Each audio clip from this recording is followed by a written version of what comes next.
Pernah ada anak-anak yang menuntut orang tuanya ke pengadilannya karena adanya sengketa atau karena ada perasaan tidak suka, perasaan marah, sakit hati, kesal, benci, dan sebagainya. Keluarga saling tuntut menuntut, anak menuntut orang tuanya, anak menuntut sesama anak saling tuntut menuntut hanya karena warisan, hanya karena hal-hal yang mungkin tidak menyukakan dan menyenangkan dagingnya atau keinginan. Apakah benar ini ajaran dari Tuhan kita Yesus Kristus? Apakah Bapa di surga suka, gembira dengan apa yang kita lakukan, seperti contohnya tuntut menuntut ini?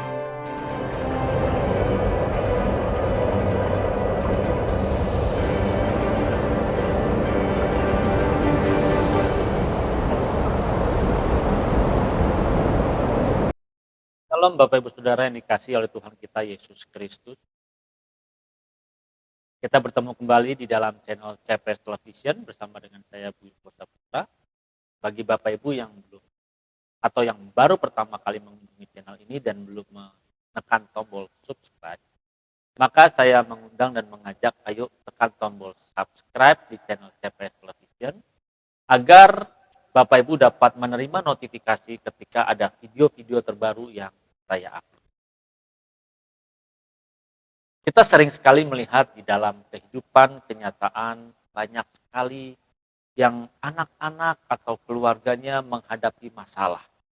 Masalah di dalam keluarga, masalah antara anak dengan orang tua, antara anak dengan anak, atau anak dengan saudara-saudara yang lainnya. Sering sekali terjadi permasalahan atau sering sekali terjadi sengketa. Ketika kita melihat dan mengamati peristiwa-peristiwa seperti ini, bahkan saya pernah melihat dan kita semua pasti tahu, pernah ada anak-anak yang menuntut orang tuanya ke pengadilan hanya karena hutang piutang. Anak-anak yang menuntut kepada orang tuanya karena adanya sengketa atau karena ada perasaan tidak suka, perasaan marah, sakit hati, kesal, benci, dan sebagainya. Tidak sedikit juga satu individu yang masih dalam satu keluarga besar menuntut keluarga yang lainnya ke dalam pengadilan dan meminta atau mengikuti jalur proses hukum. Ini di dalam dunia kenyataan pada umumnya. Bagaimana dengan kehidupan kita? Sering sekali kita merasa bahwa di dalam dunia pelayanan itu jauh dari hal-hal tersebut. Memang idealnya tidak terjadi hal-hal seperti ini Bapak Ibu Saudara. Tetapi faktanya tidak sedikit. Kita sering sekali mendengar bahkan sudah sejak zaman lama. Bahkan keluarga saling tuntut menuntut, anak menuntut orang tuanya, anak menuntut sesama anak saling tuntut menuntut hanya karena warisan, hanya karena hal-hal yang mungkin tidak menyukakan dan menyenangkan dagingnya atau keinginan.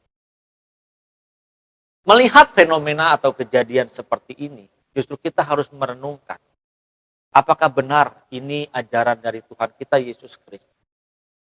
Apakah Bapa di surga suka, gembira dengan apa yang kita lakukan, seperti contohnya tuntut menuntut ini?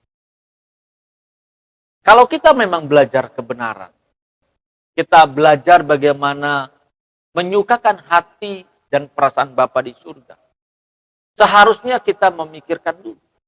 Kalau orang dunia melakukan seperti itu, atau kita berbicara orang-orang di luar kekristenan, orang-orang yang tidak percaya Yesus Kristus sebagai Tuhan dan Juru Selamat, yang dikenal dengan orang-orang sekuler, mereka melakukan hal-hal seperti ini, kita saja masih suka menggeleng-gelengkan kepala. Kita berkata, di mana pikiran?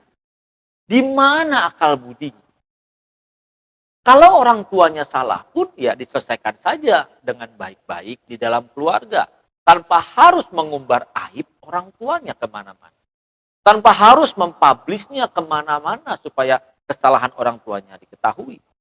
Orang di luar kekristenan saja yang tidak belajar akan Injil kebenaran bisa mengerti hal ini. Kalau ada orang yang melakukan seperti ini, dia katakan ini orang tidak tahu balas budi. Hati nuraninya di mana? Bahkan dia lupa orang tuanya yang dia tuntut itu yang melahirkan dia. Orang tuanya yang membesarkan dia. Yang membuat dia sukses, yang membuat dia berhasil. Bapak Ibu Saudara, ini menjadi pelajaran buat kita semua.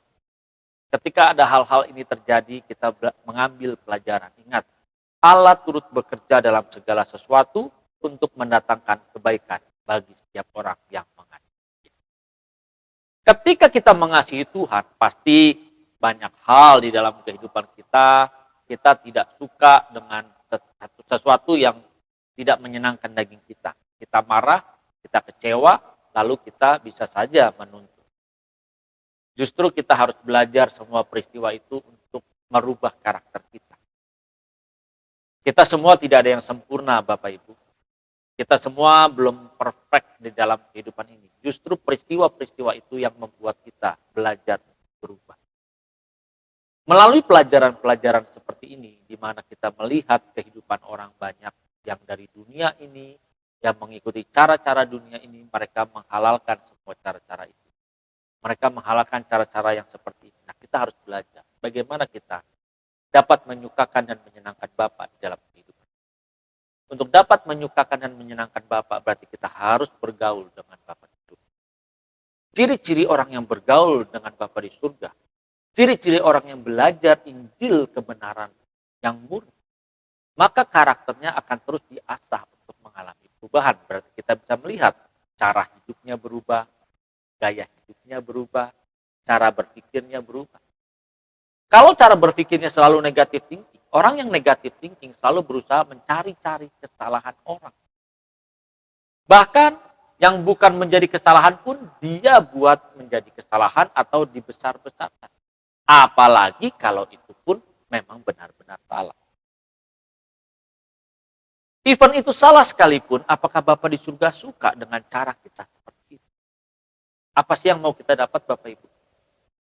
Mungkin kita mendapat kepuasan. Kita mungkin dimenangkan dalam setiap perkara kita. Lalu setelah menang, mau apa? Apakah itu yang akan menyenangkan Bapa di surga? Atau itukah yang nanti membuat kita dapat masuk di dalam rumah Bapa? Kita harus merenungkan saat itu. Kalau kita mengalami masalah-masalah yang mungkin tidak menyukakan daging kita, ayo kita belajar. Kalau kita belajar dari sebuah binatang peliharaan, mohon maaf, mungkin anjing. Kita mengenal anjing itu dengan istilah atau binatang yang setia dengan majikannya. Walaupun ada jenis-jenis atau klaster atau ras-ras tertentu yang mereka mungkin tidak setia. Tetapi sebagian besar dari binatang ini justru setia. Kita mungkin pernah melihat ada sebuah filmnya, bagaimana binatang ini atau anjing ini setia dengan majikannya sampai majikannya pergi dan mengalami kematian di kota lain, anjing ini tetap menunggu. Karena sudah terbiasa dia pagi nganterin ke stasiun, lalu sorenya dia menjemput lagi ke stasiun. Ketika dia menjemput ternyata majikannya tidak pernah kembali lagi. Seekor binatang seperti ini dia bisa setia kepada tuannya yang tidak melahirkan dia. Ingat loh, tidak melahirkan dia. Majikannya yang memberi makan, yang mengurus, merawat, memberi perhatian, dia bisa setia. Ini menjadi pelajaran buat kita. Kalau kita memang belajar kebenaran, justru seharusnya kita bisa mengerti apa yang Bapak inginkan di dalam setiap peristiwa. Kalau kita punya masalah mungkin dengan orang tua kita, ya kita bicarakan saja baik-baik di dalam rumah tangga kita, atau di dalam rumah dengan keluarga kita, dengan orang tua kita. Even mungkin keputusan-keputusan dari papa mama kita tidak sesuai dengan kehendak kita perlu tahu. Pasti mereka punya alasan. Pasti mereka punya suatu reason yang kita tidak tahu. Kenapa dia mengambil keputusan atau kenapa dia melakukan hal-hal tersebut. Ini kalau kita memang tidak mengetahuinya dan kita tidak menyukai setiap keputusan yang ada. Cara yang baik adalah kita berbicara di dalam. Walau mungkin kita berbicara, memberikan usul, bertanya, tetapi kita tidak mendapat respon. Seharusnya justru kita belajar di sini, ya sudah, Berarti ada hal-hal yang kita tidak ketahui kenapa dia mengambil keputusan seperti ini. Yang lebih berbahaya kalau kita tidak mengetahui alasan-alasan apa, tetapi kita banyak menuntut, kita banyak mengomentari, kita banyak mungkin menjelek-jelekan. Di mana hati nurani? Kalau orang tidak percaya Yesus, dia bisa legowo, dia bisa belajar sabar. Kenapa kita tidak bisa melakukan hal seperti itu? Kalau kita tidak bisa melakukan hal seperti itu, berarti tanda-tanda. Benarkah kita sudah percaya? Benarkah kita beriman kepada Yesus Kristus Tuhan? Benarkah kita sudah mempelajari kebenaran? Bapak, Ibu, Saudara, apakah kita punya masalah? Kalau kita punya masalah, mari pergumulkan dengan Tuhan. Jangan mengumbar nafsu kita atau keinginan kita pribadi. Karena semua itu tidak menyukakan dan menyenangkan kita. Walaupun mungkin kita menang di dalam pertandingan atau di dalam memenangkan sebuah perkara, itu hanya sementara di dunia.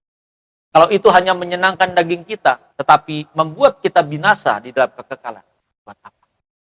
Kalau itu hanya menyenangkan daging kita, tetapi menghancurkan karakter kita, tidak menjadi serupa dengan Yesus Kristus Tuhan, buat apa? Mari Bapak, Ibu, Saudara, kita belajar dari setiap peristiwa yang terjadi dalam kehidupan kita. Ada hal-hal yang menyenangkan kita, ada hal-hal yang tidak menyenangkan. Mungkin banyak hal-hal yang tidak menyenangkan. Banyak hal-hal yang tidak sesuai dengan harapan kita. Tetapi Tuhan izinkan. Jadi, mari kita terus belajar untuk berubah menjadi serupa dengan Yesus Kristus Tuhan. Mari Bapak, Ibu, Saudara, jangan lupa klik tombol subscribe dan aktifkan gambar loncengnya. Supaya Bapak, Ibu dapat menerima notifikasi dari video-video yang terbaru. Tuhan Yesus Kristus memberkati. Salam transformasi.